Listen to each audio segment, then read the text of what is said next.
स्थानिक स्वराज्य संस्थेच्या निवडणुकीत सत्ता राखणाऱ्या अजित पवारांनी पुणे महापालिका निवडणुकीमध्ये भाजपला शह देण्यासाठी नवा डाव टाकल्याचं पाहायला मिळतंय। अजित पवारांनी काँग्रेसची हातमिळवणी करण्याचा प्रयत्न सुरू केलेला असून त्यांनी काँग्रेस नेते सतीश पाटलांशी फोनवरून चर्चा केली आहे। दोन्ही नेत्यांमध्ये संभाव्य आघाडीविषयी प्राथमिक चर्चा झाल्याचं सूत्रांनी सांगितलंय। काँग्रेसनं देखील अजित पवारांच्या या भूमिकेचं स्वागत केलंय। आतापर्यंत या 2-3 दिवसामध्ये आम्ही महाविकास आघाडी म्हणून सेना उद्धवसाहेब ठाकरेंचा गट असेल, पवारसाहेबांची राष्ट्रवादी असेल आणि काँग्रेस, आम्ही जागांवर आता आज जवळजवळ आम्ही 15-20 प्रभाग पूर्ण केलीत। आता जर यांचा प्रस्ताव आला तर त्या अनुषंगाने पक्षाच्या निष्ठावंत कार्यकर्ते असतील, सिटिंग मेंबर असतील, या सर्वांचं आणि पक्षाचं हित जपत असेल तर निश्चितच स्वागत करू। कल्याण डोंबिवलीमध्ये शिंदेंची शिवसेना विरुद्ध भाजप पेटलेल्या वादानंतर आता भाजप इथं स्वबळाच्या तयारीत असल्याची माहिती आहे। कल्याण डोंबिवलीमधील शिंदेंचे कार्यकर्ते भाजप फोडत असल्याचा आरोप होता। या वादावरती पडदा पडल्यानंतर आता भाजपकडून मात्र स्वबळावरती लढण्याची तयारी सुरू आहे। श्रीकांत शिंदेंचा बालेकिल्ला समजल्या जाणाऱ्या कल्याण डोंबिवलीमध्ये भाजप स्वबळाची तयारी करत असल्याचे संकेत हे प्रदेशाध्यक्ष रवींद्र चव्हाणांनी दिलेत। कल्याण डोंबिवलीमध्ये भाजप सर्व 122 प्रभागांसाठी तयार असल्याचं सूचक वक्तव्य रवींद्र चव्हाणांनी केलंय। स्वबळाचा नारा दिला जाणार कल्याण डोंबिवलीत। मी भाषण फार विचार करून दिलं। मी भाषण करताना मी असंही म्हटलं की कल्याण डोंबिवलीमध्ये 122 जागा आहेत आणि 10,000पेक्षा जास्त सक्रिय कार्यकर्ते आहेत आणि ह्या सक्रिय कार्यकर्त्यांमध्ये प्रत्येकाला असं वाटतंय, यापैकी बऱ्याच जणांना, की आपल्याला नगरसेवक म्हणून महानगरपालिकेमध्ये गेलं पाहिजे। स्वाभाविक आहे हे वाटणं, परंतु या निवडणुकांकडे तुम्ही थोडंसं वेगळ्या नजरेने पाहिलं पाहिजे। नाशिकमध्ये भाजप आणि राष्ट्रवादीची युती होणार की नाही असा सवाल आता उपस्थित झालाय। मंत्री गिरीश महाजन नाशिक दौऱ्यावरती होते आणि त्या दरम्यान राष्ट्रवादीचे मंत्री नरहरी झिरवाळ, आमदार हिरामण खोसकर, माजी खासदार समीर भुजबळ देखील भेटण्यासाठी गेले होते। मात्र गिरीश महाजन कोणतीही चर्चा न करताच मुंबईसाठी रवाना झाले आणि त्याचा व्हिडिओ देखील आता समोर आलाय। त्यामुळे युतीच्या चर्चेसाठी राष्ट्रवादीचे नेते अजूनही वेटिंगवर असल्याचं चित्र आहे।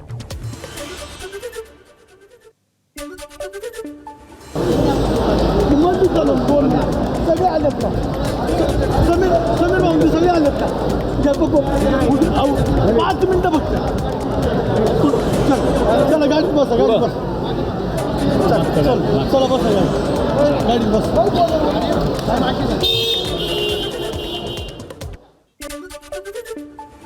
छत्रपती संभाजीनगरचे माजी महापौर आधी काँग्रेसमध्ये असलेले रशीद मामू यांनी नुकतीच ठाकरेंच्या शिवसेनेमध्ये प्रवेश केलाय। मात्र त्यांच्या या प्रवेशाला ठाकरेंचे माजी खासदार चंद्रकांत खैरेंनी विरोध केलाय। पक्षांतर्गत नवा वाद निर्माण होण्याची यामुळे शक्यता निर्माण झाली आहे। रशीद मामू यांनी माजी खासदार चंद्रकांत खैरेंची गळाभेट घेण्याचा प्रयत्न केला, मात्र गळाभेट घेण्यासाठी खैरेंनी विरोध केला। तुम्ही गळाभेट घेत असताना तरी तिकीट मिळणार नसल्याचं चंद्रकांत खैरेंनी म्हटलंय। दोघांच्या या गळाभेटीचा व्हिडिओ आता समोर आलेला आहे।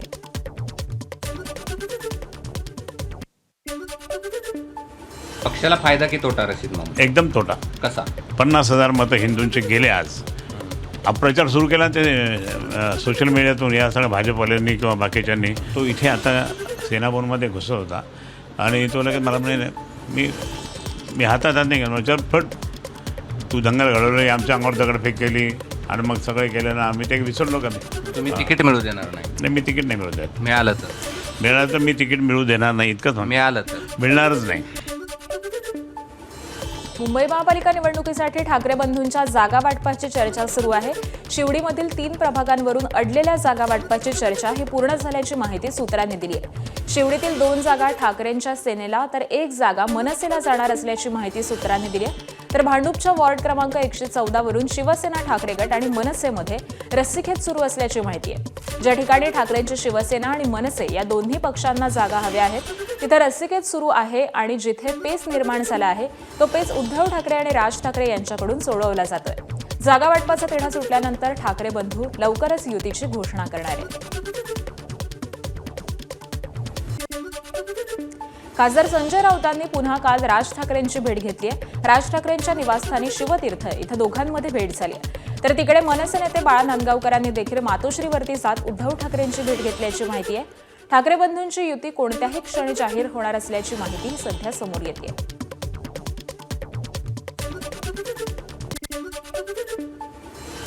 राज्यात सध्या महापालिका निवडणुकीची लगबग सुरू आहे. प्रत्येक पक्ष आपापल्या जागा वाटपासंदर्भामध्ये भेटीगाठी घेत आहे. त्यातच मुंबई महापालिकेसाठी ठाकरे बंधू एकत्र लढण्याची चर्चा सुरू आहे. त्यावरती काल फडणवीसांनी खोचक अशी प्रतिक्रिया दिली आहे. ऐकीव गोष्टींवरती मी कधीही बोलत नाही अशी फडणवीसांनी प्रतिक्रिया दिली. ऐकीव गोष्टींवर मी कधीच प्रतिक्रिया देत नाही आणि आमचं एक तत्व पक्का आहे. स्थानिक स्वराज्य संस्थेच्या निवडणुका त्या ठिकाणच्या परिस्थितीप्रमाणे लढल्या जातात. मात्र राज्यामध्ये तीनही पक्ष आम्ही एकत्रित आहोत. आमची महायुती आहे. ही महायुती कायम राहणार आहे. 5ही वर्ष आमचं महायुतीचं राज्य राहणार आहे आणि 5 वर्षानंतरही जेव्हा आम्ही विधानसभेच्या निवडणुकीला किंवा लोकसभेच्या निवडणुकीला सामोरं जाऊ तेव्हाही आमची महायुतीच तुम्हाला पाहायला मिळेल. नगरपरिषद आणि नगरपालिकांच्या निकालानंतर काल वर्षा बंगल्यावरती मुख्यमंत्री फडणवीसांच्या निवासस्थानी बैठक पार पडली. या बैठकीमध्ये नगरपरिषद आणि नगरपालिकांमध्ये कुठे कमी पडलो याचा आढावा मुख्यमंत्र्यांनी घेतला. येणाऱ्या महापालिका निवडणुकांचं सूत्र कसं असेल याचा देखील आढावा मुख्यमंत्र्यांनी घेतलाय. तर या बैठकीला राष्ट्रीय सहसंघटन मंत्री शिवप्रकाश, प्रदेशाध्यक्ष रवींद्र चव्हाण, निवडणूक प्रभारी चंद्रशेखर बावनकुळे, अतुल सावे, आशिष शेलार, गिरीश महाजन, चंद्रकांत पाटील यांची उपस्थिती होती. नगरपरिषद निवडणुकीनंतर देखील महायुतीतील झालेली राजकीय कटुता अजूनही कायम असल्याचं दिसतंय. आमची दारं खुली होती ती स्वतःहून बंद करण्यात आली. आता ती उघडण्याचा कुणीही प्रयत्न करू नये असा टोला शिवसेना नेते उदय सामंतांनी लगावलाय. आम्ही कुठे चर्चेला तुम्हाला या असं निमंत्रण दिलं असा टोलाही राष्ट्रवादीचे आमदार शेखर निकम यांनी सामंतांना लगावलाय.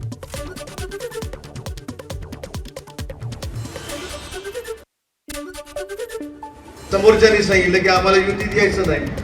आमचं कुठं निमंत्रण आहे यावर? आम्ही महायुती जपण्याचा प्रयत्न करतो. आम्ही महायुती वाढावा असा प्रयत्न करतो. आम्ही देवेंद्रजींना जेवढा सन्मान देतो तेवढाच आमच्या एकनाथ शिंदे साहेबांना सन्मान देतो, तेवढाच आम्ही अजितदादांना सन्मान देतो. त्याच्यामुळं आमची दारं खुली होती. स्वतःहून जर बंद कोणी केली असतील तर आता उघडण्याचा प्रयत्न मात्र कोणी करू नका. ही दोन्ही जिल्हा प्रमुखांना देखील माझी विनंती आहे.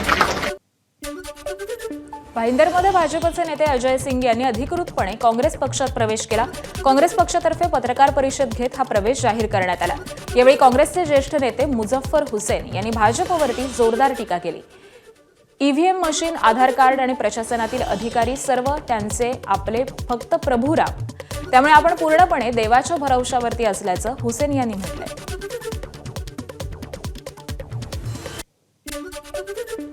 यवतमाळच्या नगरपालिकेमध्ये दणदणीत विजयानंतर भाजपकडून विजय मिरवणूक काढण्यात आली. नगराध्यक्षपदासह भाजपचे 28 नगरसेवक निवडून आले आहेत. यावरती नवनिर्वाचित नगराध्यक्ष प्रियदर्शनी उईकेंनी नागरिकांचे आभार मानले.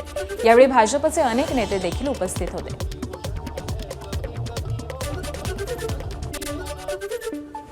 भिवंडी महानगरपालिका निवडणुकीमध्ये राष्ट्रवादी काँग्रेस, शरदचंद्र पवार पक्ष, महाविकास आघाडी म्हणूनच निवडणूक लढवण्याच्या भूमिकेवरती ठाम आहे. यासाठी काँग्रेस, समाजवादी पार्टी, शिवसेना, ठाकरे गट आणि मनसेच्या पदाधिकाऱ्यांशी चर्चा सुरू असल्याचं खासदार सुरेश म्हात्रे यांनी स्पष्ट केलंय.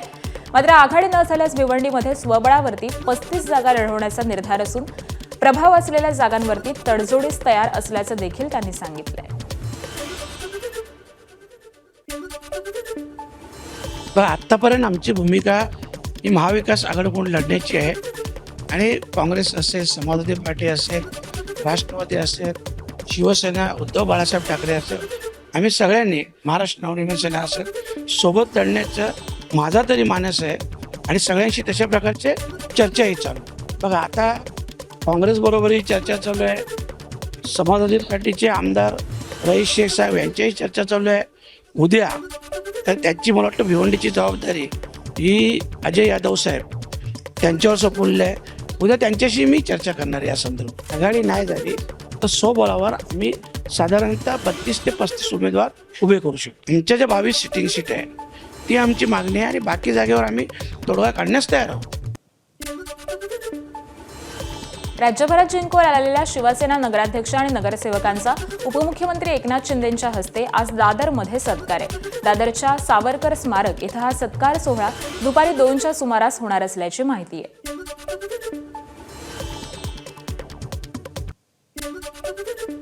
$288 नगरपरिषद आणि नगरपालिकांच्या निवडणुकीनंतर कार्यक्षेत्रातील आचारसंहिता संपुष्टात आली आहे.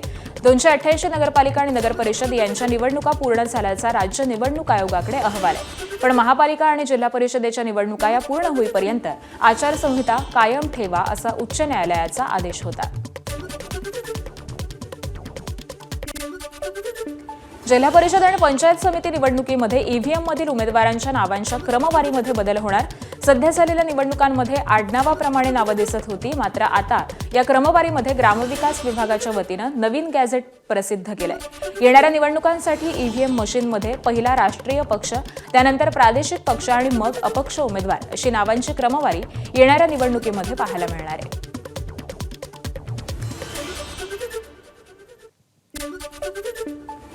डोंबिवलीत रंगीत पणत्यांनी भारत मातेची भव्य कलाकृती साकारली आहे. भाजप प्रदेशाध्यक्ष रवींद्र चव्हाण यांच्या डोंबिवलीकर परिवारानं या कार्यक्रमाचं आयोजन केलंय. 2.5 लाख रंगबिरंगी पणत्यांमधून साकारलेली भारत मातेची चित्रनिर्मिती लक्षवेधक ठरली आहे.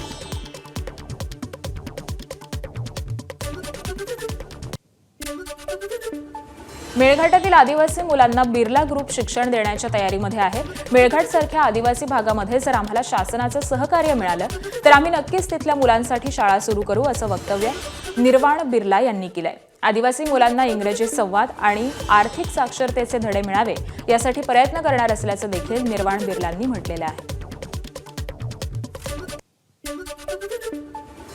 हमारा ये एक्चुअली मकसद है कि पूरे भारत में हम लोग ऐसे रीजन्स, ऐसे एरिया आइडेंटिफाई करें जो मतलब अंडर डेवलप्ड हो, जहाँ इलिटरेसी रेट हाई हो या जहाँ फैसिलिटीज़ कम हो, और इन्हीं एरिया में गवर्नमेंट के साथ टाइप करके यही पार्टनरशिप मॉडल हम लोग एग्जीक्यूट करें, ताकि ये बच्चों को भी वो सेम एजुकेशन का एक्सेस मिले जो बड़े शहरों के बच्चे को मिलते हैं. आणि यानंतर प्रवाशांसाठी महत्त्वाची बातमी आहे. भारतीय रेल्वेनं मेल एक्सप्रेसच्या तिकिटांच्या दरामध्ये मोठी वाढ केलेली आहे. 6 डिसेंबरपासून ही भाडेवाढ लागू करण्यात आली आहे. त्यामुळे लांब पल्ल्याच्या प्रवासासाठी आता अधिक पैसे मोजावे लागणार आहेत. मात्र लोकल प्रवाशांना भाडेवाढीचा फटका बसलेला नाही. 215 किलोमीटरपर्यंतच्या प्रवासासाठी कोणतीही भाडेवाढ नाही. मात्र 215 किलोमीटरपेक्षा जास्त प्रवासासाठी ऑर्डिनरी क्लासमध्ये 1 पैसा प्रति किलोमीटर आणि मेल एक्सप्रेसच्या नॉन एसी आणि एसी क्लासमध्ये 2 पैसे प्रति किलोमीटर भाडेवाढ लागू होणार आहे. यंदाच्या वर्षातील ही दुसरी वाढ आहे. यापूर्वी 1 जुलैला रेल्वे भाडेवाढ करण्यात आली होती. 2025 या वर्षभरामध्ये सोनं आणि चांदीच्या दरामध्ये ऐतिहासिक उच्चांक गाठल्याचं पाहायला मिळालंय. गेल्या काही दिवसांपासून सोनं आणि चांदीचे दर हे काहीसे स्थिरावलेले होते. मात्र पुन्हा सोनं चांदीच्या दरांमध्ये वाढ झालेली आहे. सोन्याचे दर 1,805 रुपयांनी वाढलेले आहेत. त्यामुळे 24 कॅरेट सोन्याचा दर 1,37,591 रुपये प्रति तोळा इतका झालाय. सोन्यासोबतच चांदीच्या दरामध्ये देखील मोठी वाढ झाल्याचं पाहायला मिळतंय. चांदीच्या दरांमध्ये किलोमागे 7,214 रुपयांची वाढ झाली. त्यामुळे जीएसटीसह 1 किलो चांदीचा दर 2,13,776 रुपयांवरती पोहोचलेला आहे. 2025 या वर्षामध्ये सोन्याचे दर हे तब्बल 57,884 रुपयांनी वाढलेले आहेत, तर चांदीचे दर तब्बल 1,21,533 रुपयांनी वाढलेले आहेत. राज्यात बिबट्याची दहशत वाढली आहे. गेल्या 10 महिन्यांमध्ये वाघ आणि बिबट्यांच्या हल्ल्यामध्ये 47 जणांचा बळी झालाय. बिबट्याचा बंदोबस्त करण्याची मागणी जोर धरू लागली आहे. त्यामुळे पकडलेल्या बिबट्यांची नसबंदी करण्याबरोबरच त्यांना गुजरातमध्ये अंबानींच्या वनतारामध्ये पाठवण्याचा वनविभागाचा प्रस्ताव आहे. टप्प्याटप्प्यानं हे बिबटे वनतारामध्ये पाठवले जाणार असून हालचालींना वेग आलाय. मात्र 50 पेक्षा जास्त बिबटे घेणार नसल्याचं वनतारानं कळवलेलं आहे. त्यामुळे इतर बिबट्यांचे करायचं काय असा प्रश्न आता निर्माण झालाय.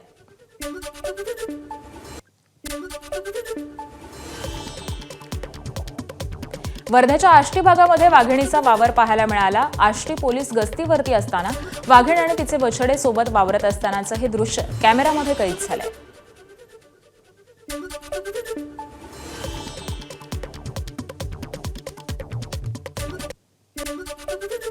मुंबई नागपूर राष्ट्रीय महामार्ग मलकापूर नजीक कारवरील नियंत्रण सुटल्यानं भीषण अपघात झाला. या अपघातामध्ये कारमधील 3 जणांचा जागीच मृत्यू झालेला असून 2 जण गंभीर जखमी झाले. दुपेश्वरहून मलकापूरकडे येणारी कार रस्त्यालगत असलेल्या झाडाला धडकून भीषण अपघात झाला. चालकाचं कारवरील नियंत्रण सुटल्यानं कार रस्त्यालगत असलेल्या झाडाला जोरदार धडकली.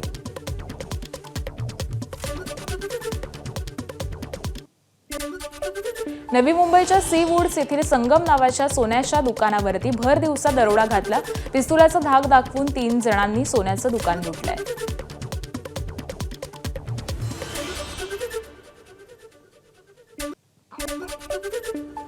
धुळ्यातील साक्री पिंपळनेर परिसरामध्ये शेतमाल चोरी करणारी टोळी जेरबंद.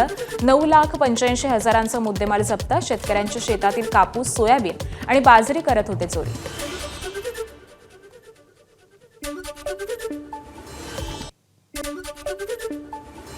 भिवंडी शहरातील गुलजानगर परिसरामध्ये ट्रान्सफॉर्मरला आग लागल्यानं परिसरामध्ये खळबळ उडाली. आगीच्या ज्वाळा दिसताच नागरिकांमध्ये भीतीचं वातावरण निर्माण झालं. घटनेची माहिती मिळताच अग्निशमन दलाची एक गाडी ही घटनास्थळी दाखल झाली. अग्निशमन कर्मचाऱ्यांनी त्वरित कारवाई करत आगीवरती नियंत्रण मिळवलं.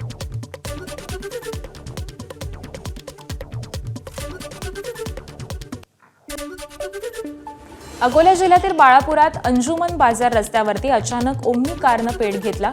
ही आग इतकी भीषण होती की त्या आगीमध्ये ओमनी कार पूर्णपणे जळून खाक झाली.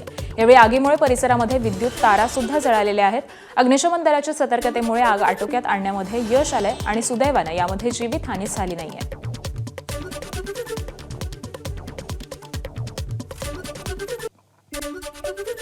सांगलीच्या खानापूर तालुक्यातील विटाजवळ भाळवणी गावामध्ये मुल्ला फायर वर्क्स या शोभेच्या दारूच्या कारखान्यामध्ये काल सकाळी 10 वाजता मोठा स्फोट झालाय.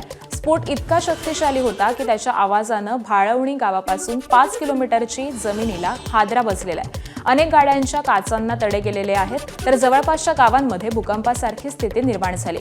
यामध्ये घटनेमध्ये 2 जण गंभीर जखमी झालेले असून आफताब मंसूर मुल्ला आणि अमीन मुल्ला हे 2 जण गंभीररित्या जखमी झालेत.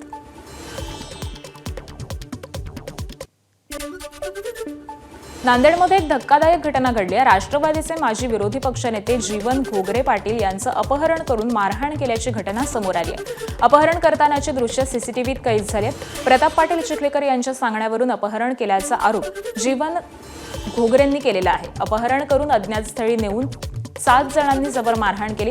मारहाणीमध्ये त्यांच्या डोक्याला गंभीर दुखापत झाली आहे. तर माझ्यावरती झालेल्या हल्ल्याचे मुख्य सूत्रधार लोहा कंधारचे आमदार प्रताप पाटील चिखलीकर आणि माजी आमदार मोहन हंबर्डे हे आहेत, असा जीवन घोगरेंचा दावा आहे. या प्रकरणी पोलिसांनी तात्काळ 7ही आरोपींना अटक केली आहे.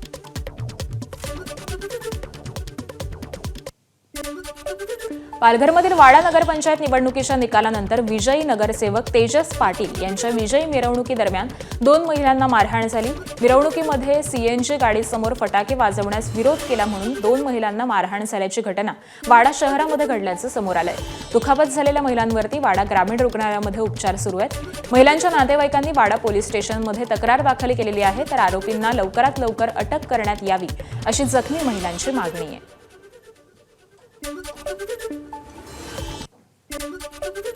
कल्याण टिटवाळा परिसरामध्ये गाडीचा धक्का लागल्यामुळे 2 गटात जोरदार वाद झाल्याची घटना घडली आहे. वादाचं रूपांतर जोरदार राड्यामध्ये झालं. दोन्ही गटांकडून एकमेकांवरती दगडफेक करण्यात आली. तसंच या वादामध्ये महिलांना देखील बेदम मारहाण करण्यात आली. यामध्ये 3 ते 4 जण जखमी झालेले आहेत. दरम्यान टिटवाळा पोलिसांनी दोन्ही गटातील 8 जणांविरोधात गुन्हा दाखल केला. मुंबईतील वाढत्या प्रदूषणावरून मुंबई उच्च न्यायालयानं पुन्हा एकदा पालिकेचे कान टोचलेत. वाढत्या हवा प्रदूषणावरून उच्च न्यायालयाचं पालिका आयुक्तांना समन्स बजावलंय. खराब हवेच्या गुणवत्तेसंदर्भामध्ये अधिकाऱ्यांनी दाखवलेल्या निष्क्रियतेवरून न्यायालयानं नाराजी दर्शवली आहे. पालिका आयुक्त भूषण गगराणी यांच्यासह प्रदूषण नियंत्रण बोर्डाच्या सचिवांना आजच्या सुनावणीला हजर राहण्याचे निर्देश देण्यात आले.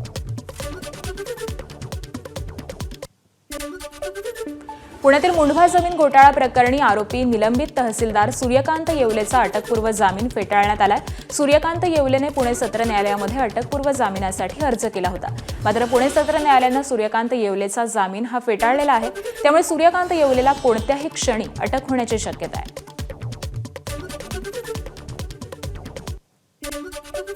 पवईत पोलिसांनी मोठी कारवाई. बेकायदेशीर पिस्तूल आणि जिवंत काडतुसं विक्री करणाऱ्या प्रदीप संतोष सिंह या व्यक्तीला अटक केली आहे. प्रदीप हा मूळचा हरियाणाचा आहे. सूत्रांच्या माहितीनुसार पोलिसांनी विक्री करणाऱ्या ठिकाणी सापळा रचत आरोपीकडून 1 लाख किमतीचे 2 देशी पिस्तूल आणि 6 जिवंत काडतुसं हस्तगत केली आहेत.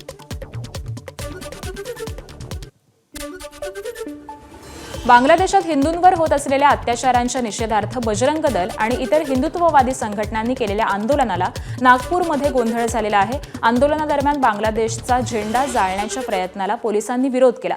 यानंतर आंदोलक आणि पोलिसांमध्ये धक्काबुक्की झाली तर काही काळ रस्ताही रोखलेला होता. आंदोलनस्थळी जोरदार घोषणाबाजी करत बांगलादेशमधील धर्मांध शक्तींच्या निषेधार्थ हा पुतळा जाळण्यात आला आहे.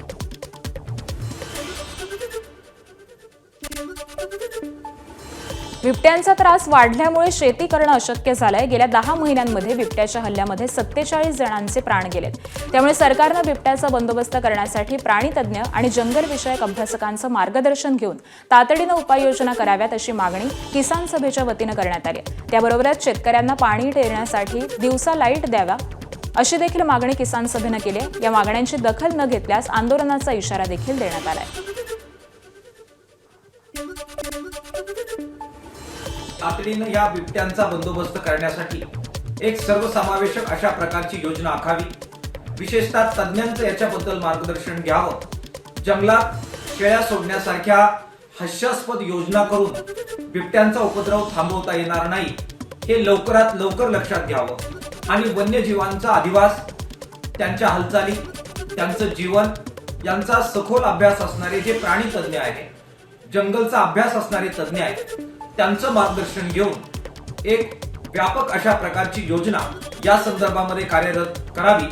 सरकारने ही कारवाई केली नाही, बिबट्यांचा उपद्रव थांबवला नाही आणि शेतकऱ्यांना दिवसा वीज दिली नाही, तर मोठ्या प्रमाणामध्ये जो उद्रेक शेतकऱ्यांमध्ये आहे त्याचं रूपांतर आंदोलनामध्ये झाल्याशिवाय राहणार नाही. खासदार धैर्यशील माने यांचा कन्नड रक्षक वेदिकेनं पुतळा जळाला. त्यामुळे वातावरण तापल्याचं पाहायला मिळालंय. बेळगावातील काळा दिन कार्यक्रमामध्ये सहभाग घेण्यास खासदार धैर्यशील माने यांना कर्नाटक पोलिसांनी मनाई केली आहे. त्याचा निषेध म्हणून धैर्यशील माने यांनी लोकसभेमध्ये बेळगावचे जिल्हाधिकाऱ्यांविरोधात हक्कभंग प्रस्ताव सादर केला. त्याचा निषेध म्हणून कन्नड रक्षक वेदिकेच्या कार्यकर्त्यांनी आंदोलन करत धैर्यशील माने यांचा पुतळा जाळला. त्यामुळे महाराष्ट्राच्या सरकारनं आता तरी जागं व्हावं अशी महाराष्ट्र एकीकरण समितीनं मागणी केली आहे. नॅशनल हेराल्ड प्रकरणी दिल्ली हायकोर्टानं सोनिया गांधी, खासदार राहुल गांधी आणि अन्य आरोपींना नोटीस बजावलेली आहे. या प्रकरणी ईडीनं आरोपपत्र दाखल केलेलं होतं. मात्र राऊज अॅव्हेन्यू न्यायालयानं दखल घेण्यास नकार दिलेला होता. त्यामुळे ईडीनं राऊज अॅव्हेन्यू न्यायालयाच्या निर्णयाविरोधात दिल्ली उच्च न्यायालयामध्ये याचिका दाखल केली होती आणि दिल्ली हायकोर्टानं या प्रकरणी आरोपींना नोटीस बजावलेली आहे. या प्रकरणी आता 12 मार्चला पुढील सुनावणी होणार.